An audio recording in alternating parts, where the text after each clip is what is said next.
करतला पालो डर लागे चढ़ला पजाई चोर ना दादा हम ना नाचब अरे कमर जैसन करतला पालो डर लागे चढ़ला पजाई चोर ककरबा में कबरवा भर पाई पांडे जी के धन भल लूट जाई जादो जी के चौकी न टूट पाई अरे पांडे जी के धन भल लूट जाई जादो जी के चौकी न टूट पाई का बुझाई रे अरे ना ये दादा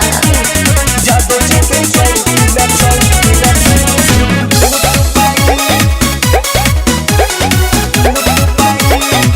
रउआ बोली पूरा कदी कहा बाटे फरमाइश धल लुटा वाला से ना लुटाइब होई पांडे जी के चॉइस बिना पूरा कइले जाना देने जान हाजी किसनती जब जादो जी के छोरा नचाई बांध के तोहरा के कोरा तो झूठे जात बन काहे खिसियाई ए जी पांडे जी के धन भल लूट जाई जादो जी के चौकी न टूट पाई अरे पांडे जी के धन भल लूट जाई जादो जी के चौकी न टूट पाई लोहा के हो जादो जी के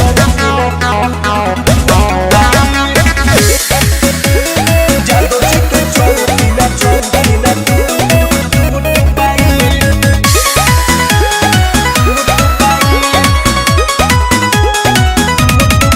देखे बजाना गइल बादे प्रिंस प्रिय दरसी टुम यादव निते सजर धुन करीना मन मर्जी पावर देखबे तो खवा लेम कि जे तने डोलाई बे कमर रे पतर की तोरा ऊपर मोटुओ कने बरसी तेरी करी जनिया लुटाई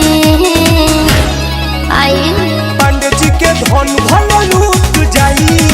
जादो जी के चौकी न जिया हो पाई अरे पांडे जी के धन सब लूट जाई जादो जी के चौकी न टूट पाई अहिरान के हल्का में मत ले रे तनी कम बोली।